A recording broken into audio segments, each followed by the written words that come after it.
በዚህ ምሽት እጅግ በጣም አሳዛኝ ዜና ተሰምቷል። በመሃል አዲስ አበባ በቁጥር 50 የሚሆኑ ኦርቶዶክሳውያን ተገለው ተገኝተዋል። አፍሪካን አንድ ለማድረግ የሞከረ ህዝብ ለራሱ አንድ መሆን አቅቶት ስቃይ ውስጥ ነው ያለው በአሁኑ ሰዓት።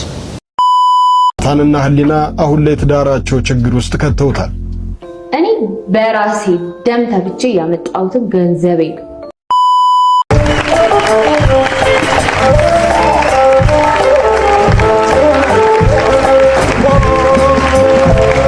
ሰላም ቤተሰቦች እንዴት ናችሁ? ደህና ናችሁልኝ? እኔ ደህና ነኝ። ክብሩ ይስፋ ብያለሁ። ቤተሰቦች ዛሬም እንደተለመደው ለእናንተ ወቅታዊ አዳዲስ መረጃ ዘል ቪዲዮዎችን ይዤላችሁ መጥቻለሁ። አብራችሁን ቆዩ። ለቻናሉ አዲስ ሆናችሁ ደግሞ ሰብስክራይብ የምትሉን በተን በመንካት ቻናሉን ፋሚሊ መሆን እንዳይረሳ፣ እንዲሁም በተጨማሪ ቪዲዮ ላይክ አድርጋችሁ መጀመር አለባችሁ። ምክንያቱም ለብዙ ተደራሽ እንደሆነ ስለሚረዳኝ ነው። ቪዲዮ ላይክ ማድረግ እንዳይረሳ። ወደ ቪዲዮቹ እንሄዳለን። አብራችሁን ቆዩ።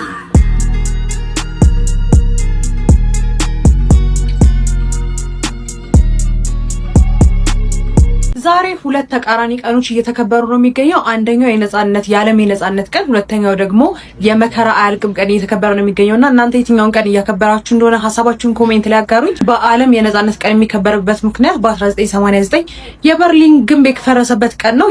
ለ30 ዓመት የበርሊን ግንብ በመቆየቱ ምክንያት እንግዲህ ቤተሰብ ከቤተሰብ ሀገር ከሀገር እንዲሁም ደግሞ ማህበረሰብ ለ30 ዓመት ተራርቆ የነበረበት ግንብ በመፍረሱ ምክንያት የዓለም የነጻነት ቀን እየተከበረ ይገኛል። እንዲሁም ደግሞ በተቃራኒው መከራ አያልቅም የሚል ቀን እየተከበረ ነው የሚገኘው። እናንተ የትኛውን ቀን እንደምታከብሩ ሐሳባችሁን ኮሜንት ላይ አጋሩኝ። በአዳዲስ መረጃዎች መልሳሌ ፕላስ ምልክቷን ተጫለች። ቤተሰቡ መልካም። እንግዲህ ቤተሰቦች እንደሰማችሁት ነው። በየትኛው ቀን ትገኛላችሁ? በነጻነት ቀን ወይንስ በመከራ አያልቅም ቀን? ከልባችሁ ናችሁ? እስቲ መልሱን ኮሜንት ሴክሽን ላይ አጋሩኝ። በተጨማሪም ቤተሰቦች የሰሞኑ አንድ መነጋገሪያ ቪዲዮ ነበረ። የልጆች ጉዳይ ነው። የልጆች ጉዳይ መሆኑ ሳይሆን ነው የገረመኝ የወላጆች ምላሽ ያልተጠበቀ ነው። ብዙዎችንም ያስደነገጠ ነው ማለት ይችላል። እስቲ እንየውና ሐሳባችንን እንሰጥበታለን። ይሄ ከላይ የምታዩትን ፖስት አየሁኝና አንብቤው ኮሜንት ላይ ገባሁኝ። እስቲ ሰዎች ስለዚህ ምን ሊጽፉ ይችላሉ ብዬ። ልጃችሁ ጥፋት አጥፍቶ ጎረቤት ቢቀጣው ምን ይሰማችኋል የሚል ነው ኮሜንቶቹ። ኖ እንኳን ጎረቤት ከኔ ከናቱና ከአባቱ ውጪ ሌላ ቤተሰብ ልጄን መቅጣት አይችልም። ልብ አድርጉ። ልጃችሁ ጥፋት አጥፍቶ ጎረቤት ቢቀጣው ነው። ምን አይነት ጥፋቶች ማለት? ጥፋት ልጃችሁ መንገድ ላይ ሲጋራ እያጨሰ ተደብቆ ጎረቤት ቢያገኘውና ቢቀጣው ፈቃደኛ አይደላችሁ። ምን አገባ ልጄ ሲጋራ ባፉ አይደለም ባይኑ ቢያጨስ ትላላችሁ ማለት ነው። አልፈልግም ማንም እንዲናገረው ራሴ እቀጣለሁ። ልጄን ከኔ ውጪ ማንም እንዲቀጣብኝ አልፈልግም ነው። ማን በወለደው ማን ይቀጣል? በጣም በዛብኝ እንደዚህ አይነት ኮሜንቶች። እነዚህ ዝም ብዬ ስክሪንሻት አድርጌ ያስኳቸው ናቸውና ይሄ ነገር እኔ ልጅ በጎረቤት መቀጣት ኖርማል ነው ብዬ ነው የማስበውና ቆይ ከኔ ከሆነ ችግሩ አልኩና እኔ ጽፌ ፖስት አደረኩ። እኔ ጻፍኩት ምን ይላል ይኸውላችሁ፣ እዚህ ጋር አንብቡት። ልጃችሁ ከትምህርት ቤት ሲመጣ እናንተ የላችሁምና በጣም ርቦት ጎረቤት ገብቶ ምግብ ቢበላና ስትመጡ ይሄንን ብታውቁ ምን ይሰማችኋል ብዬ ነው ፖስት ያደረኩት። ከዛ የተሰጡት መልሶች ደስታ ነው የሚሰማን።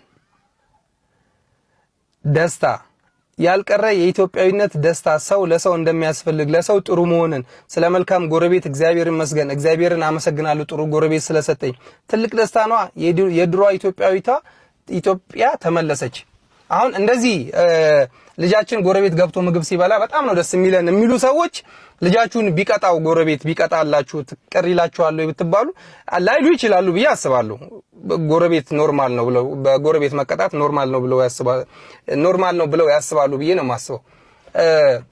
ልጄን ጫፉን ጎረቤት እንዲነካብኝ አልፈልግም የሚሉ ሰዎች ግን ይሄንን ጥያቄ የኔን ጥያቄ አይተውት መልስ ሰጥተው ቢሆን ደስታ ነው የሚሰማን ነው የሚሉት። እርግጠኛ 100% ጎረቤት ልጄ ምግብ እንዲበላ አልፈልግም። ማን ቆርጧቸው ነው ልጄን ምግብ የሚያበሉት አይሉም። ወይኔ ደስ ነው የሚለኝ ይላሉ። ታዲያ ልጅህን ጎረቤት ሲያበላ ደስ የሚልህ ከሆነ ልጅህን ጎረቤት ሲቀጣ ለምንድን ነው የሚከፋ? የሚቀጣው እኮ እንዳትበላሽበት ነው። እኛ ያደግንበት አስተዳደግ አለ አይደል? ጥፋት ስናጠፋ የምንፈራው እናትና አባታችንን ብቻ አይደለም፣ የሰፈር ሰው ነው። የሰፈር ሰው በሙሉ እንፈራለን። ለምን እንቀጣለና? አሁን ይኸውላችሁ እኔ እውነተኛ ታሪክ ልንገራችሁ። እኔ ተቀጥቼ ነው ያደግኩት በጎረቤት እና ማረሳው ቅጣት አንድ ልንገራችሁ።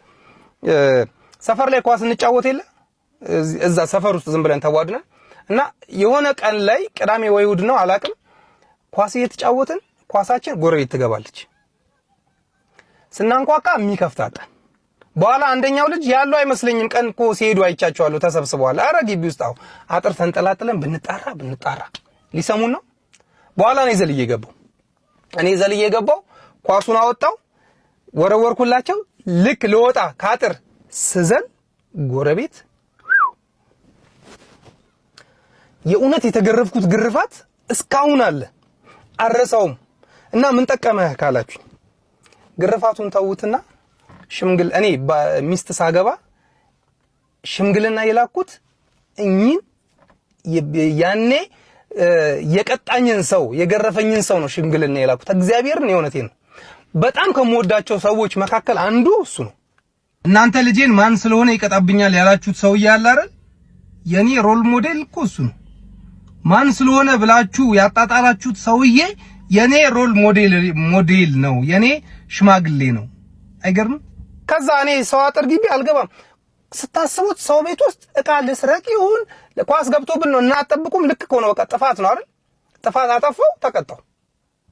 ምንም ስህተት የለውም። ሰው ቤት ባጥር አይገባም። ይሄንን የእናንተ ጎረቤት አይቶ ልጃችሁን ዝም ካለው ነገ ሌላ ነገር ነው የሚያደርገው። ስህተት መሆኑን እኔ በልጅ አይምሮዬ ማሰላሰል ማገናዘብ ላልችል እችላለሁ። ስህተት መሆኑን ያወቅኩት በምንድነው? በመቀጣት። አሁን ይኸውላችሁ የግርፊያው አይነት ምናምን አይደለም፣ ቅጣት በቃ ዝም ብላችሁ በቅጣት ብላችሁ አስቡትና ጎረቤት ልጃችሁን መቅጣት አለበት። አሁን ይሄ ነገር ስለቆመ ነው ነገሮች በጣም እየተበለሻሹብን ያለው። ምን አገባኝ ነው የብዙ ቦታ ምን አገባኝ ሳይሆን ምን አገባህ ማን ስለሆንክ ልጄን ተቀጣብኛለህ ይላል። ማንም ስለሆነ አይደለም ልጃችሁ እንዳይበላሽባችሁ ነው የሚቀጣላችሁ። ማንም ስለሆነ አይደለም ልጃችሁ ያልሆነ ቦታ ስላገኘው ነው ይቀጣላችሁ። እዛው ቦታ ላይ ለምን እንደዚህ ታደርጋለህ ብሎ ስለቀጣው የምትጠቀሙት እናንተና ልጁ እንጂ ጎረቤትየው አይደለም። እኔ ያኔ በመቀጣቴ እኔ ተጠቀምኩኝ፣ እናቴ ተጠቀመች እንጂ የቀጣኝ ሰው የተጠቀመው ነገር የለም። እናቴ ልጇ እንዳይበላሽ ሆኖላታል፣ እኔ እንዳልበላሽ ሆኛለሁ። ሲጋራ እንዳታጨሱ ያደርጋቸዋል። አሁን ሰፈር ውስጥ በጣም ብዙ ቦታ ሲጋራ ይጨሳል አይደል? እናትና አባት አይህ እንጂ ምን ችግር አለው? ለምን ጎረቤት አይቀጣማ? ጎረቤት የማይቀጣው ለምንድን ነው? በኋላ ቢቀጣው የሆነ ነገር ምናምን ይመጣና በጎረቤት መቀጣትን እንደ ክፋት እንደ ጥላቻ አትዩት። በጣም የሚደገፍ በጣም መቅረት ከሌለባቸው ነገሮች አንዱ በጎረቤት መቀጣት ነው ብዬ እኔ አምናለሁና ወንድማችን በሰጠው ሐሳብ ላይ እኔ እስማማለሁ። ጎረቤት ምንም ሆነ ምንም ልጅ ካጠፋ ሊቀጣ ይገባል። እኔ እስማማበታለሁ በዚህ ጉዳይ ላይ። ሲጀመር ጎረቤት ሳይቀጣው ያደገ ልጅ ካለ እኔ እንጃ አላውቅም። ሁላችንም ያሳለፍነው ስለሆነ ብዙም አዲስ አይመስለኝም። ነገር ግን አሁን ላይ ግን በሀገራችን ላይ ባለው ሁኔታ ላይ ግን ከተረዳን ግን ጎረቤት ልጅ ሊነካ አይደለም በክፉ አስተያየት ራሱ ካየ ቤተሰብ ሌላ ነገር ውስጥ ገብቶ እስከ መጣላት ደረጃ ይደርሳል። ስለዚህ ምን ታስቡበታላችሁ እናንተ? እስኪ መቀጣት አለባቸው በጎረቤት ወይንስ የለባቸው? ይህ ለልጆቹ ጤናማ እድገት ተስማሚ ነው ብዬ አስባለሁ። በተጨማሪም እንግዲህ ከሰሞኑ ብዙዎችን ያነጋገረች አንድ ፖሊስ መታለች። ምንድን ነው ያደረገችው? ልጋብዛችሁና ሀሳብ እንሰጥበታለን። ተመልከቷት። ይህችን ጀግና ፖሊስ ተጥሎ የተገኘውን ሕፃን ልጅ በረሃብ ምክንያት በሕይወትና በሞት መካከል ነበር። እሷም ጡቶቿን አጥብታ ይህንን ሕፃን ልጅ ታድገዋለች። ዋና ሳጅን ነኢማ ጀማል ትባላለች። በቀርሳ ከተማ የምትመለከቱት የ3 ወር ሕፃን ልጅ ተጥሎ ይገኛል። ሕፃኑም ሲገኝ እንግዲህ በረሃብ ምክንያት በሕይወትና በሞት መካከል ነበር። ዋና ሳጅን ነኢማ ጀማልም እንግዲህ ከወለደች 6 ወሯ ነበር። እንደምትመለከቱትም የ3 ወር ሕፃን ልጁን አቅፋ ጡቶቿን በማጥባት እንግዲህ ሕፃኑን ከሞት ታድገዋለች። በአሁን ሰዓትም እንግዲህ ሕፃኑ ጥሩ ጤንነት ላይ ይገኛል እና በአሁን ሰዓትም በርካታ ሰዎች ለዚች ፖሊስ አድናቆታቸውን እየገለጹ ይገኛል። እናንተም እንግዲህ ኮሜንት ላይ አድናቆታችሁን ግለጹላት፣ ቪዲዮን ሼር አድርጉት ብዙዎች ጋር እንዲደርስ። መልካም ቀን። ድንቅ የሆነች ፖሊስ ነች። እንደዚህ አይነትም ደግሞ የህግ አስከባሪዎችም እንዳሉ መርሳት የለብንም። እንደነዚህ አይነቶችን ምን ብለን ልናሞግሳቸው እንችላለን? ብቻ ለማንኛውም ሙገሰው ለእናንተ ትቼላችኋለሁ። በፈለጋችሁት እንደፈለጋችሁ አድርጋችሁ አሞግሱልኝ ብያለሁ። በተጨማሪም እንግዲህ አንድ ብዙዎችን ያጨቃጨቀ አንድ ጉዳይ አለ። ታሪክ ነው። በዛ ታሪክ ላይ ተነስቶ ግማሹ የራሱን ወገን ይዟል፣ ግማሹም ደግሞ የራሱን ወገን ይዟል። ምን ይመስላችኋል? ቪዲዮ ልጋብዛችሁና ሀሳብ እንሰጥበታለን። ባል ሚስቱን ሸውዶ ጭፈራ ቤት ይገባል። ሲጋት ያመሽና ስክር ጥንብዝብዝ ብሎ ይወጣል። በጣም ስለመሸ እንደምንም እየተንገዳገደ ቤቱ ይደርሳል። በሚቀጥለው ቀን ጠዋት ከእንቅልፉ ሲነሳ ሃንጎቨር ጭንቅላቱን ሊያፈነዳው ደርሷል። ራሱን ያገኘው ግን አልጋው ላይ በትክክል አንሶላ ውስጥ ገብቶ ተኝቶ ነበር። ገረመው። በቃ ሚስት የገደለችኝ፣ እንደዛ ሰክሬ አይታኝማ መቼም ቢሆን አታናግረኝም እያለ ከራሱ ጋር ንትርክ ገጥሟል። እንደምንም ተነስቶ ዞር ሲል አልጋው ጎን አስፕሪንና ውሃ በብርጭቆ ተቀርጦ ተቀምጦለታል። ግራ ገባው። እንዴ ሚስቴ ናት ይሄን ያደረገችው? እንዴት አላካበደችም ብሎ ተገረመ። አስፕሪኑን ከዋጠ በኋላ ወደ ጠረጴዛው እየተጎተተ ሄደ። በሚስቱ የተጻፈ አጭር መልእክት እንዲህ ይላል: የኔ ማር ቁርስ ስለደረሰ የታችኛው ክፍል ውረድና ከልጅ ጋር ቀማምስ። ዋ ሳትበላ እንዳትሄድ። ባል አሁን ተደነጋገረ። እየተደነቀ ወደ ታችኛው ክፍል ወረደ። የ8 ዓመት ልጁ ቁርስ እየበላ ነበር። ልጁን ግንባሩ ላይ ሳም አድርጎ ትላንት ቤት ሰክሬ ስገባ እናትህ ምን አለች? መቼም ንዴቷን መቆጣጠር እንደማትችል ይገባኛል አለው። አረ አባዬ እሷ እንኳን ልትበሳጭ ሳቅ በሳቅ ሆና ነበረ። በሩን ስታንጓጓው ከአልጋዋ ብድግ ብላ በሩን ከፍታ አንተን እንደ ሕፃን ልጅ ተሸክማህ ማለት ይቻላል አልጋ ላይ አስተኛች። ከዛ ልብስህን ልታወልቅልህ ስትሞክር ምን እንዳልክ ታውቃለህ? ምን አልኩ አለ አባት ተደናግሮ። አንቺ ሴትዮ እንዳትነኪኝ፣ እኔ ባለ ትዳር ነኝ፣ በፈጠረሽ አትንኪ ነው ያልከው አለው። ታማኝነት ማለት አእምሮህ በሌለበት ቅጽበት እንኳን ለቃል ኪዳን መቆም መቻል ነው። ዛሬን ለነገ እንኑር። መልካም ጊዜ። እንደሰማችሁት ነው። ሰካራም ባል እውነት ለመናገር ሰዎችን ማከራከር የጀመረበት ጉዳይ ምኑ ጋር እንደሆነ አስረዳችሁ። የመጀመሪያ ደረጃ ታማኝ ባል እንደሆነ ሚስትየው መስከራለች። ነገር ግን በሷ ጎን ሆኖ አዎ ታማኝ ስለሆነ ነው እንደዚህ ያደረገው ወይም ደግሞ ከሌላ ሴት ጋር እንደማይተኛ አረጋግጦልሻል ብሎ የተስማሙበትም አለ። ነገር ግን ማንም ሳያስተዋለው ደግሞ አንድ ጉዳይ ነበር። እሱ ምንድነው?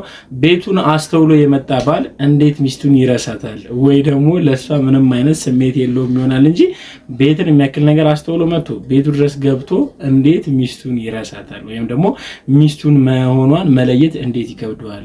እየዋሻት ሊሆን ይችላል፣ ወይ ደግሞ መጀመሪያውንም ደግሞ ከሷ ጋር ያለው ግንኙነት ይሄን ያህል የማይባል እንደ ተራ ኖርማሊ እንደ ተራ ሰው የሚቆጥራት ማለት ነው ብሎም ሐሳብ እየሰጡበት ይገኛል። እናንተ ከሁለቱ የትኛው ናችሁ?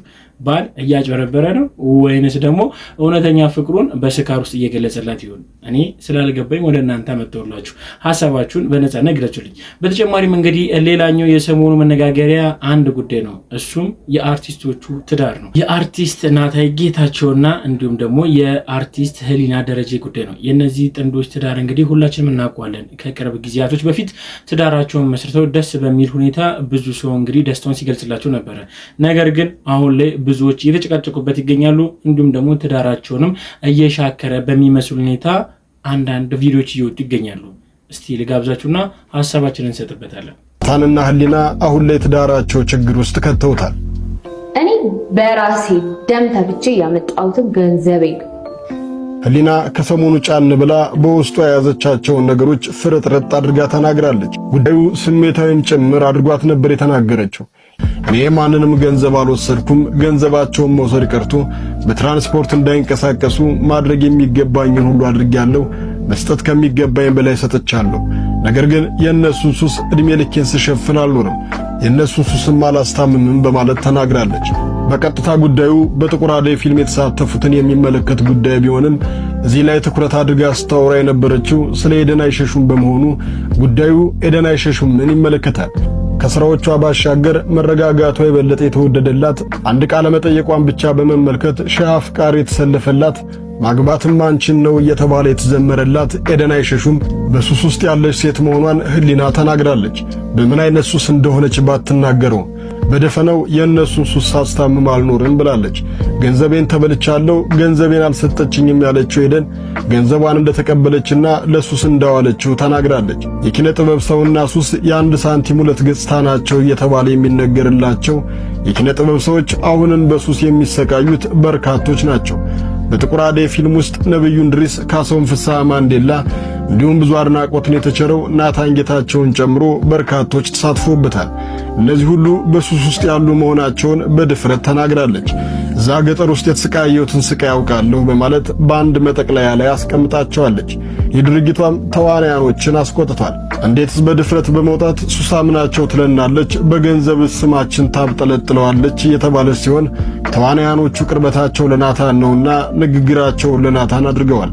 ሚስትህን ሰብሰብ አድርግልን፣ እንደዚህ የመጣላትን የምትናገር ከሆነ ወደ ሚዲያ አትቅረብ፣ በአንድ ጀንበር የተገነባ ስምና ዝና ይምሰላት፣ በርካታ ዓመታቶችን የደከምንበት ስማችን፣ ክብራችን፣ ዝናን አትናደው፣ አንዳንድ ጉዳዮች በውስጥ ይያዛሉ፣ ያገናኘን ስራ ነው፣ ስራችን ሰርተን ወጥተናል፣ አሁን ላይ አንድ ሰው ባጠፈው ሁላችንም ለምን እንወቀጣለን የሚለው ካሳሁን ፍስሐ ማንዴላ ነው። ህሊና ስትናገር ካሳሁን ፍስሐንም አብራ በንግግሯ ስለገረፈችው እውነት ነው። ማንዴላ በበርካታ ኢትዮጵያውያን ልብ ውስጥ እንደሰማችሁት ነው የባልና ሚስቶቹ የጥንዶቹ ጉዳይ እንግዲህ በተለያዩ ሶሻል ሚዲያ እንዲህ በመሰለ መልኩ እየተዘገበ በተለያዩ ሶሻል ሚዲያዎች እንግዲህ ሲዘዋወር ነበር። እኔም የሰሙትን ለእናንተ አመጣሁላችሁ። ነገር ግን ከአንድ ዓመት በፊት ሰይፉ ኦን ኢቢኤስ ላይ ቀረበው ደግሞ ድንቅ በሆነ ጊዜ ያሳለፉትንም ልንረሳ አይገባም። እስቲ ልጋብዛችሁ እሱ ናታይን እስኪ ጣራ እናድርገውና እሱ ደግሞ ትንሽ ነገር ይጨመርበት አይደል እንዴ? ሞቅ አርጋችሁ እስኪ ተቀበሉት። ናታይ ወደ መድረኩ።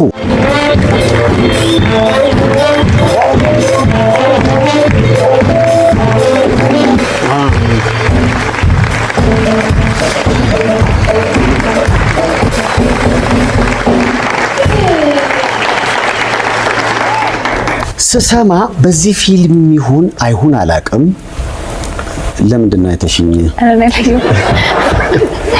ሄደን ሹክ ያልሽ ነገር እኔ ልናገር የምር ረገጠች። በዚህ ፊልም ተገናኝታችሁ ነው የፍቅር ግንኙነት ውስጥ የገባችሁት ሁለታችሁ ወይንስ ከዚህ ፊልም በፊት የነበረ አጋጣሚ ነው? ማን ያለው? ያላልኩ ናታይ ምንም አላልኩም። ለኔም አዲስ ነው። ዝም ብዬ ሳስብ ኤደን ነገራይን ሳይሆን ህሊናና ናታይ ምን ነው እንደውም ከዋናው ፊልም በላይ እሱ ቢቀረጽ ታይታኒክን ያስንቃል። የፍቅር ህይወት አላልሽኝም? እንደውም ቀናው እና ስትጸጸት ነበር። ከፊልሙ ጀርባ ያለው ፊልም ትውቃችሁ እንዴት ልታችሁ እስኪ ማቶጭ መስሉሽ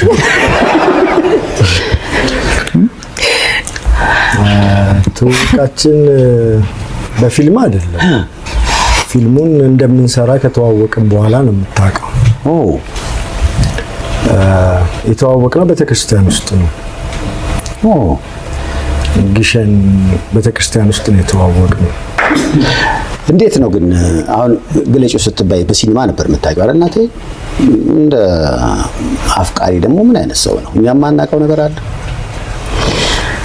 አዎ በጣም እኔ ሲንግል ማም ነኝና በጣም እኔን የሚወድ የሚያከብር ልጄን የሚወድ እና ለኔ ባል ለመሆን ብቻ ሳይሆን ለልጄም አባት ለመሆን ስለሆነ እኔ እንጃ እኔ ቃላት የለኝም። ዋው ደስ ይላል በጣም እናቴ።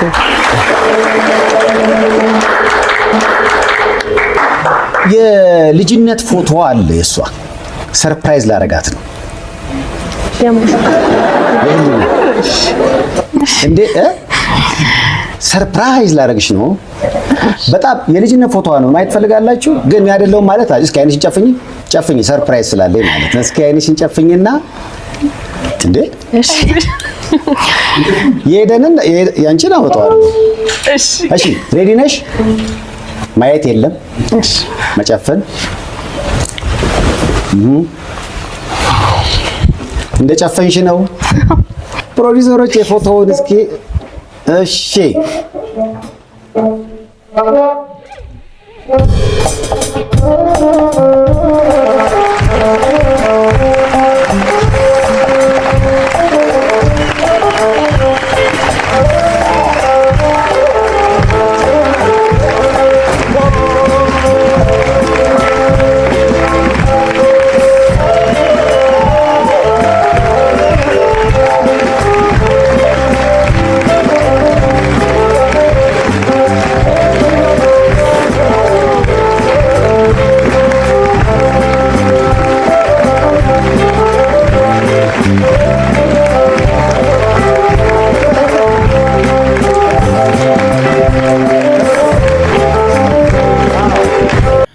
እንዳያችሁት ነው አርቲስት እናታዬ ጌታቸው እንግዲህ ለህሊና ደረጀ እንዲህ ባለ መልኩ ተንበርክኮ በርከት ያሉ ሰዎች በሚያዩት ብዙ ሰው ተመልካች ያለው ብዙ ተመልካች ብቻ ሳይሆን ብዙዎች በጉጉት በሚጠብቁት በሰይፉ ኦን ኢቢኤስ ላይ ቀርቦ እንግዲህ ይህ የቀለበት ፕሮግራምን ከህሊና ደረጀ ጋር እንደዚህ ባለ መልኩ አሳልፏል። ብዙዎችም አንረሳው መቼስ ይሄን ሞመንት እና አሁን ላይ ታዲያ ምን ነክቷቸው ነው እንደዚህ አይነት የሻከረ ሁኔታ ውስጥ የገቡት?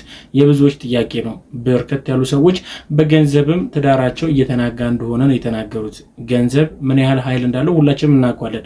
ብዙ ጊዜ በተለይ ሶሻል ሚዲያ ላይ እንግዲህ የአርቲስቶች ትዳር ሲነገር አብዛኛውን ጊዜ የመፍረስ እድሉ እየጨመረ ይመጣል። ይሄን ከብዙ የጊዜያቶች የህይወት ልምምድ እንግዲህ የምናውቀው ነገር ነው። የብዙ አርቲስቶች ትዳር የሚፈርሰው በዚህ የተነሳ ነው። ምክንያቱም ሚዲያ ላይ ከወጣ የመቆየት አቅሙ እየደከመ ይመጣል፣ ሰው አፍ ስለሚገባ። እኔ እንደሚመስለኝ ነው። እናንተስ በዚህ ጉዳይ ላይ ምን ይመስላችኋል? በተጨማሪም እንግዲህ ስለ አርቲስቶች ስናነሳ ከሰሞኑ ብዙዎችን ያነጋገረችው እንግዲህ አርቲስት ቃል ኪዳን ስለ ትዳሯ የገለጸችበት መንገድ እንዲሁም ደግሞ ትዳሯ ምን ያህል ደስ የሚል ሁኔታ ላይ እንዳለ በአምለሰት ሙጬ ፖድካስት ላይ ቀርባ ተናግራ ነበር። እስቲ ልጋብዛችሁ። ትዳር በእግዚአብሔር ፊት ራሱ የተወደደ ነገር ስለሆነ ሰይጣን ትኩረት አድርጎ የሚሰራበት ቦታ ነው እና ነቂ መባባል አለብሽ ከሰይጣን ጋር። ወዲህ ታባህ ነው የምትሄደው እያልሽ ፈተናዎችሽን የተቋቋምሽ ትዳርሽን ማቆም መቀጠል አለብሽ እና እኔ በጣም ወደው እንዳልኩሽ የህይወቴ አካል ነው። በቃ ትዳሬ በጣም ኬቢ ደግሞ በጣም ሰፖርት የሚያደርግ በቃ ባል ነውና በጣም ደስተኛ ነኝ፣ እግዚአብሔር ይመስገን። ከዛ ደግሞ ልጆች ደግሞ ሞር ያጠነክሩሻል። እውነት ነው። አራት ልጆች እናት ነሽ። አትመስይም ምንም። ሁሉም ሰው ነው የሚል አይገርም አይደል? አፍጥነሽዋል ደግሞ በተከታታይ ነው ጊዜም ሰተሽ አይደለም? እኔ ፈልግ ነበር፣ እግዚአብሔር ደግሞ አገዘኝ በደንብ። እግዚአብሔር ይመስገን። ያው እኔ 3 ልጅ በማቀድበት ሰዓት 4 ልጅ አረገልኝ ቶሎ ሰጥቶ።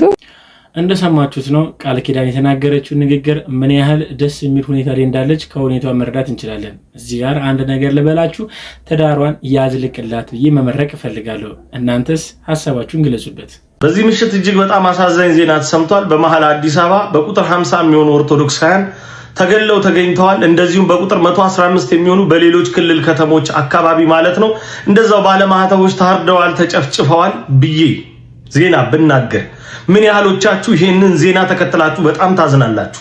ለምን ያህል ሳምንት አረጨነቀን ጠበበን ትሉበታላችሁ? በምን ያህል ሳምንትና ጊዜ ትኩረት ሰጣችሁ ይሄን ጉዳይ ሀዘናችሁ ታደርጉታላችሁ? የአርሲ ኦርቶዶክሳውያን የግድ ከተሞች አካባቢ መጥተው መገደል አለባቸው? እነዛ ወገኖቻችን አይደሉም? ሀዘናቸው እንደዚህ ባንዴ ነው ከውስጣችን የሚወጣው? ይሄ ሕፃን ልጅ የኛ ልጅ አይደለም? ምን ነው ታዲያ ከርዕስ ወደ ርዕስ ለመጋባት ተጣደፋችሁ ቸኮላችሁ? የአርሲ ኦርቶዶክሳውያን እኮ እስካሁን አላረፉም። እስካሁን ጉዳታቸውን ጉዳቴ ብሎ የተቀበለ አካል አላገኙም። በቁጥር እኮ የሚታክቱ ሰዎች ከመስከረም ጀምሮ ይሄ ዓመት ከገባ ሞተዋል። ቁጥራቸው 500 እንደሚደርስ ነው የአካባቢው ነዋሪዎች እየተናገሩ ያሉት። የነዚህም ባለማህተቦች ጉዳያችን ብለን መያዝ ስለምን ከበደ? ከርዕስ ወደ ርዕስ ከሆነ ነገር ወደ ሆነ ነገር በጥድፊያ መጋባት አረ ይሰለቻል። ድምጻችንን ማሰማት፣ ጥሪ ማቅረብ፣ እባካችሁ አትንኩም ማለት እኮ በፍጹም ሌላ አይነት ፍላጎት ማሳየት አይደለም። አትግደሉን ለማለት እንኳን እንዴት ጽሞና እናጣለን? እንዴት መረባረብ እናጣለን? አረ ግድ የለም ኦርቶዶክሳውያን ከልባችን ነው። ሰዎች እኔ ኦርቶዶክስ ክርስቲያን ነኝ። እስካሁን ድረስ ሃይማኖትና ኮንተንት ክሬሽንን ላለማጋጨት ወር ደግሞ ሌላ አጀንዳ ላለመስጠት ስለ ሃይማኖት ጉዳይ አውርቼ አላውቅም ነበር። አሁን ግን ማውራት ያለብን ጊዜ እየደረሰ ይመስለኛል። በትናንትናው ዕለት በደረሰ ሌላ አዲስ ጥቃት ደግሞ ከ9 በላይ የሚሆኑ ክርስቲያን ኦርቶዶክሶች በአርሲ ቦታ እንደተገደሉ ነው እንግዲህ መረጃዎች ወጡ የሚያሳዩና የሰማን የምንገኘው። አሁን እንግዲህ ከባድ ጭፍጨፋዎች የተካሄዱ ነው የሚገኙት በኦርቶዶክስ ክርስቲያኖች ላይ። ታፍነው እየተወሰዱ በቤተክርስቲያን ቅጥር ግቢ ውስጥ እርሻቸው ላይ ያሉ ምናምን ነው እንግዲህ ኦርቶዶክስ ክርስቲያኖች የተገደሉ የሚገኙት በሃይማኖታቸው ብቻ። እንግዲህ አላርሚንግ ቁጥር ላይ ነው የሚገኘው ይሄ ሰዎች እየሞቱ ያለበት ብዛትና እየሞቱበት ያለበት ፍጥነት ማለት ነው። እስካሁን ድረስ ከሴፕቴምበር ወር ጀምሮ ከ140 በላይ የሚሆኑ ሰዎች እንደሞቱ መረጃዎች ያሳያሉ። ሴፕቴምበር ማለት አሁን መስከረም ነው። አሁን ህዳር ግን አልገባ ነው። አሁን ድረስ በአካባቢ ያሉ የጸጥታ ኃይሎችም ሆነ የሚመለከታቸው አካላት ምንም አይነት ነገር መረጃ አልሰጡም። እስካሁን ድረስ ምላሽም ለመስጠት አልሞከሩም። ኢንክሉዲንግ ሴንትራል ገቨርንመንት ስለ ቤተክርስቲያን ዝም አንልም፣ የክርስቲያኖች ደም መፍሰስ ይብቃ በሚል እንግዲህ የተነሳውን ቻሌንጅ ወይ ደግሞ የተነሳውን ንቅናቄ ኦፊሻሊ መቀላቀልን በዚህ ቪዲዮ እናገራለሁ። የክርስቲያኖች ኦርቶዶክሶች ሞት ይብቃ፣ ኢንጀነራል የሁሉም ሞት ይብቃ። ግን አሁን ሰሞኑ ከረንትሊ በጣም አንገብጋቢ የሆነ ጉዳይ በአርሲ የሞቱት የክርስቲያኖች ጉዳይ ስለሆነ የነሱ ሞት ይብቃ ብዬ መልእክቴን ያስተላልፋለሁ። የሚመለከተው አካልም ደግሞ በዚህ ጉዳይ ላይ አጽንኦት ሰጥቶ ደግሞ በዚህ ጉዳይ ላይ ሀሳብና እንትናችሁን አንሸራሽሮ ጉዳዮች መልስ እንዲሰጥልን ባጭሩ ጠይቃለሁ። ግን የፈጸሙ ሰዎች ወይ ደግሞ ጭፍጨፋውና ግድያውን የፈጸሙ ሰዎች ተይዘው ተገቢው ቅጣት እንዲሰጣቸውና ለሰዎችም ደግሞ ለተገደሉ ሰዎች ተገቢው ካሳ እንዲያገኙ ስንል ያው ጥሪ ያስተላልፋለሁ። የብዙዎች ጩኸት የብዙዎች ሀዘን እንግዲህ አንዱ በእምነትና ወይም ደግሞ በሀገራችን ጉዳይ ነው። አንድ የሚያደርገንም እሱ ነው። በእምነት ብንለያይ በሀገር ግን አንድ እስከሆነ ድረስ ሁላችንም ይመለከታልና ሁላችንም በዚህ ጉዳይ ላይ ዝም ልንል አይገባም። የብዙዎች ድምጽ ነው። እውነት ለመናገር አንድ ማቆ አባባል አለ፣ ዳሩ ሲያልቅ መሀሉም ዳር ይሆናል ይባላል። ምናልባት ዛሬ ላይ እኛ ባለንበት አካባቢ ላይ እንደዚህ አይነት ነገሮች ባይፈጠሩ እዛ ነው ብለን እኛ ችላ ማለት የለብንም። ምክንያቱም ያ ነገር ነገ ጠዋት ላይ እኛ ቤት፣ እኛ በር፣ እኛ ደጅ ላይ መጥቶ ያ ነገር እንደሚፈጸም መጠራጠር የለብንም። ስለዚህ ሁላችንም በዚህ ጉዳይ ላይ ዝም ልንል አይገባም ብዬ እኔ ሀሳቤን ገልጻለሁ። እናንተስ ምን ይመስላችኋል? ቤተሰቦች ለዛሬ ይዤላችሁ የመጣችሁ ቪዲዮዎች ይመስላሉ። እስካሁን ድረስ አብራችሁን ስለቆያችሁ አመሰግናለሁ። በቀጣይ ቪዲዮ እስክንገናኝ ሰላም ቆዩልኝ። እወዳችኋለሁ።